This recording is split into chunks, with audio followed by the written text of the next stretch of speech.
Welcome to this week's episode of Coffee with a Journalist, brought to you by the team at OnePitch. Are you looking for a more efficient way to find and pitch the right journalists? Head to our website at onepitch.co to learn more. Our guest on today's episode of Coffee with a Journalist is Farrell Evans, freelance journalist from Inc. and Sports Illustrated. As a freelance journalist, Farrell covers a range of topics including business, golf, history, and race. During the episode, Farrell discusses exactly how to catch his attention in your outreach, as well as what to call out in your pitch, what he looks for in a solid publicist, and more. Let's dive in. Welcome, everyone. This is Coffee with a Journalist. I'm Beck Bamberger, and we do this little show because we want publicists, i.e. myself, to know how to better work with journalists, editors, reporters, freelance writers, all the great people in media that make our job actually happen, and hopefully our relationships to be better and better. So that's what we're trying to solve on this little show. And it's going quite well because today we have Farrell Evans, who's here. He's a full-time freelance journalist contributing to Inc., Sports Illustrated, a multitude of outlets, which we will get into. So first, Farrell, welcome and hello. Great to be here. Thank you. Yes, thank you for being here. Okay, so Farrell, when we've had freelancers on here, it's a extra notch of complexity, I feel, because you need to be pitching your stories sometimes, and then you're also receiving pitches from publicists. So why don't we start with all the outlets that you do contribute to so people are understanding of that?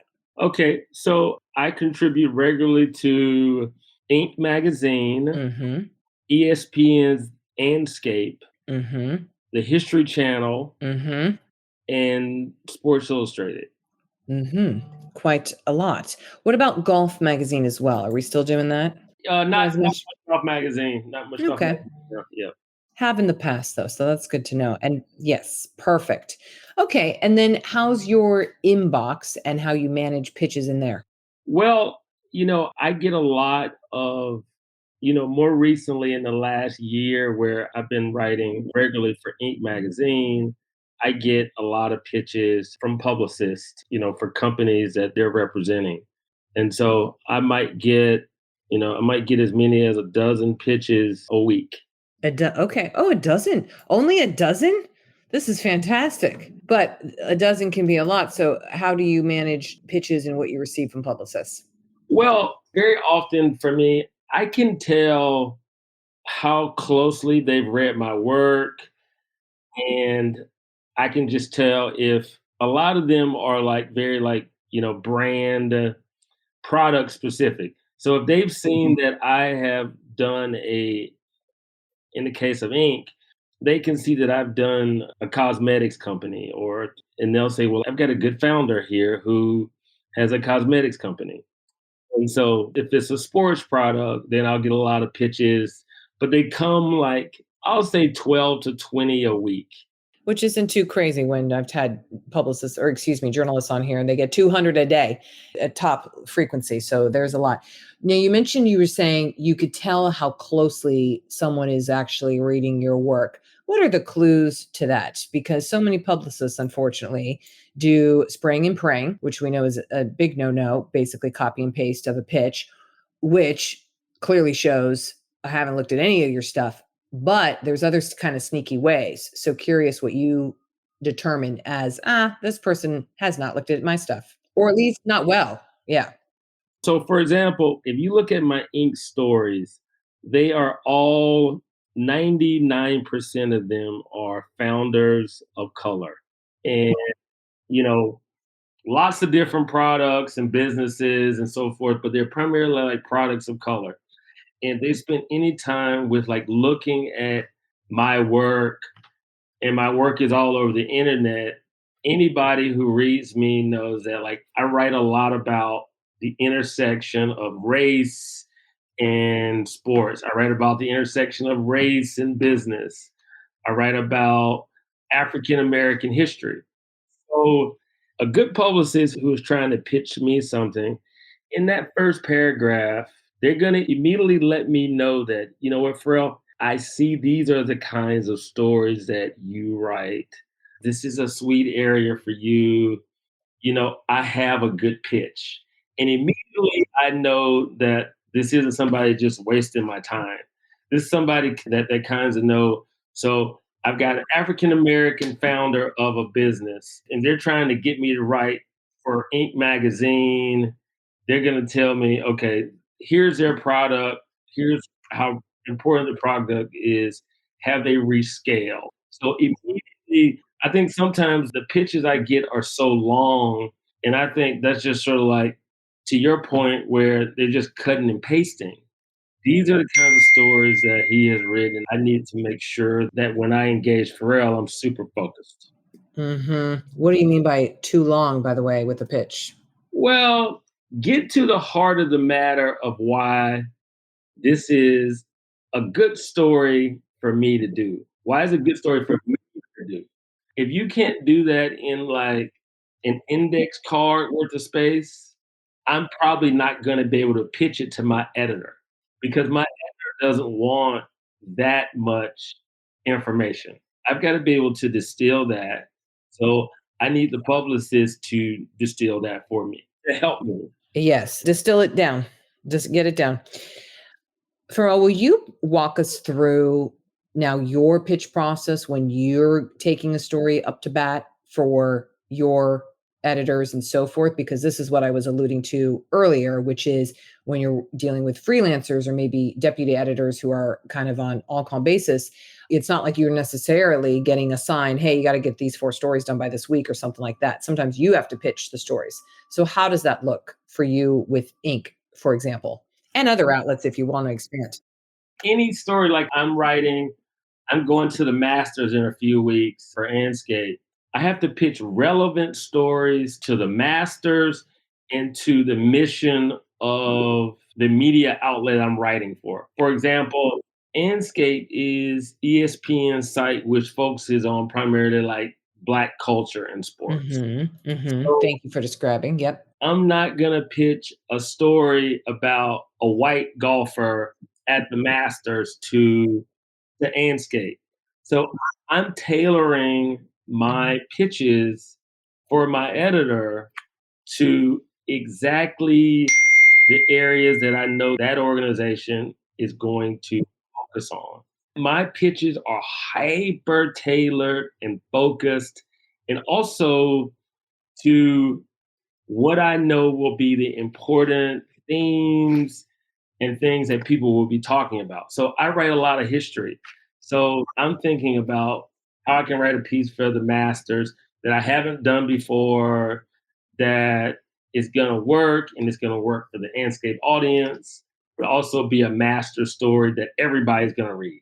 With Andscape, I'm focused on particular kinds of founders. And so when I'm pitching my editor, here's the founder, here's their business, have they scaled, how much money have they raised, what are their growth prospects, what is the good story around the founder, what are some of the things that we're going to learn from this founder that our readership will care about. I'm thinking very hyper focused on how I'm presenting. I'm distilling everything down to where an editor can almost see, okay, Here's the piece. Here's how it's going to unveil. here's even a headline and a subhead. Oh, and you're getting text messages for LC. I hear the dings. He's busy. Absolutely. Always. As we speak right now, I'm trying to come up with a story. That's just the business, So how you're mentioning you're pitching in a succinct way so that your editors can go, yes, I see the story. I can see how it unfurls. Are you actually using like bullet points yourself, or how are you doing that pitch? Or is it like on a call? No. Oh, no. This is all written. These are all emails where an editor can see exactly what I'm thinking, sort of the anatomy, the architecture of the piece in a very clear. I've been doing this for almost 30 years. So, Yeah, just a little bit. Yeah. So, very practiced at, and then it's also getting to know the editor and understanding sort of like editors are very different, but I set the tone for what they can expect in terms of a pitch. I have a very kind of clear formula for how I pitch, how relevant is it? Can't just be anybody, you know. Exactly. Today's interview will continue after this brief message brought to you by OnePitch. Are you curious to learn about the unique ways OnePitch helps brands engage with the right journalists? Head to onepitch.co and create your own custom media list in 5 minutes or less. Now back to today's episode. Okay, so one thing we always cover here, speaking of your relationships with your editors, is how can publicists make a better relationship with you? Do you entertain any publicists in terms of building a relationship with you? And how does that look like? Absolutely. I think, right now, I love a good publicist. A good publicist is responsive. They they organize the interviews, any kind of background that I don't get from the subject after the interview, they can fill in those blanks. I think right now with Inc., writing about Black founders, there are hundreds of venture capital funds out there who have publicists who represent their portfolio companies. Yes, I know this very well, Farrell, because that's what we do. Yep. And so if you're a publicist out there, like, hey, here's a guy who's super focused. He focuses on founders of color, entrepreneurs who are venture backed or who are further along in their business. They've scaled, they're growing, they have news. And those are the kinds of people that I want to have relationships with, who know exactly what I need and who know the very focused ways in which I operate. So you're saying, okay, the response time is great and so forth. But for you, and you're in New York City, do you want to ever go to coffee with people? Do you ever want to get a cocktail? Or are you just like, hey, just be responsive on email? I'm more about like engagement. Like, I'm not adverse to meeting up, with someone, especially if you got a bunch of companies, whether it's for Inc. or somebody else or different kinds of stories. But if you're pitching particularly to me, I want you to understand very clearly the kinds of stories that I write and stay in touch with me. Like, just stay in touch, send me a personal note. The thing I don't like when I get just sort of the cut and paste and they just put my name up there, but they sent this out to 50 people. Yeah, that's not appealing. Or 100 or whatever. I mean, I know that's a part of the business, but it's not for you. That email was not an email for you, Farrell. It was an email to whoever answers this. Exactly. But if you can be very personal with me and you're writing to me and just sort of stay in touch and like I say, being responsive. If the founder isn't ready to do a story, just send me a note and just say, he or she can't. Not ready to. But like, what I don't like is just to be ignored. Yeah, that's the ultimate nail in the coffin for, I think, how you will not work with the publicist again if you mention that or if you do that. I want to say too, so I do writing for Forbes just as a contributor for luxury hotels. Like, this is just my fun hobby. I'm just over there doing it. Obviously, I'm a publicist full time on the tech side. But one person yesterday, and I know them, did the loveliest thing. I was like, oh, hey, Beck, hey, here's our client list. And by the way, here are the 4 new ones we have. And I was like, oh, this is so great. And she like highlighted, like it said, new, new, new. So I could see, well, what is new versus what have you already told me about or whatever. Oh, I just appreciated it. And was it, also blasted out to maybe a lot of people? And perhaps, but she had like some specific notes on things. I was like, that's so great. So to your point about like staying in touch, send me a little personal note. What are you doing? What's new? That's what I would want to hear is like, well, what's new in your roster of clients? Not just, oh yeah, same thing, nothing new here. It's like, why are you emailing me? Exactly. And just staying in touch. And anybody sends me a pitch and they know my work, they'll know the kinds of stories that I tell. And they'll say, hey, I got this person, whatever, an athlete, a family story, whatever. It has a social kind of impact or race or whatever. I'm more likely to engage that person. And then they're going to put me in a position and say, Freddie, this is a perfect story for you to pitch to one of your editors. Mm-hmm. And then you can take it from there. Yeah, take it from there. Like, this isn't like 1985.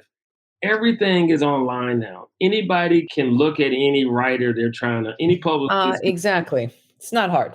So this last ink story I did it was a AI related story. So all of a sudden I got is everyone? Oh no, because you were mentioning here, this biotech founder wants to use AI to help get drug market faster. But now if you read the piece, you see, okay, this is a female, Black female identifying, I believe, as you point out in the article. Like, you're consistent with it. It's not like you just changed AI beats. Right. So I get a whole bunch of AI, a whole bunch of like publicity people looking at me on LinkedIn on AI in the healthcare space. And that's fine, but like, think about particularly why I'm focused on this person. You know, she has a great product. I also write about founders of color who, as you know, somebody who covers the tech space, receive very small amounts of the VC. I care about that and I write about that and I include a lot of founders. I have many colleagues who are freelancers who are not as focused as I am. But I think the more focus is actually working with somebody like me is easier than working for a publicist and working with other people who are just all over the place. Yeah, it's good to focus because then I know exactly what to pitch a particular writer. So and back to that story with the AI thing, anyone who spent a minute, maybe 30 seconds even, looking at the curriculum of your Inc. articles would go, oh, there's a certain type of profile going on here with this particular Inc. writer who clearly is not writing only about AI, because look at all the other aspects and look at the people he's highlighting about. You could deduce it easily. So it's just, I would say people didn't do their homework in sending you all that AI crap. Well, that's why we're here on this show, Farrell, to demystify and educate those lovely publicists of us who maybe need these pointers, because it's so important for building good relationships. I do have this rapid fire question little part, Farrell, that I'm going to give to you if that sounds good, and then we can wrap it up. Are you ready? Yes. Okay. Video or phone interview? Doesn't matter. Doesn't matter. Bullet points or paragraphs in pitches? Bullet points. Images attached or Dropbox zip file? Images attached. Email or Twitter DM or XDM or whatever DM? Email. Okay. One follow-up or multiple?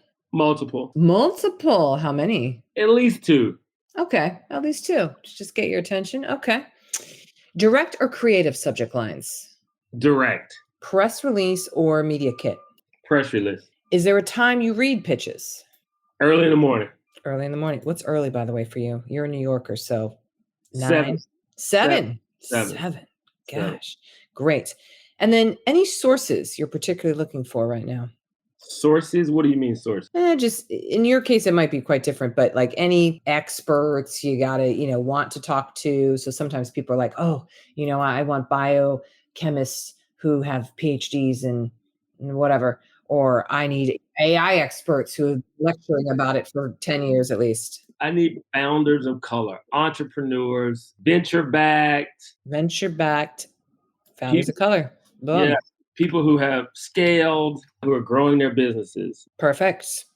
Farrell, is there anything you want to emphasize, highlight, tout? Just how can we celebrate you? You have a nonprofit, for example. We maybe want to plug that. Yeah. Momentum Golf. Somebody who is committed. I mean, you could do that, but I'm really somebody who is a committed storyteller. And every story I tell is just sort of like there's an impact. And I want to write about people who are making an impact and tell stories that change lives and that are meaningful and that are addressing past wrongs. And I write with a social conscious. I write with a social conscious. Yeah, sure. Farrell, thank you. Thank you for being on here for today. Everyone, this is Farrell Evans.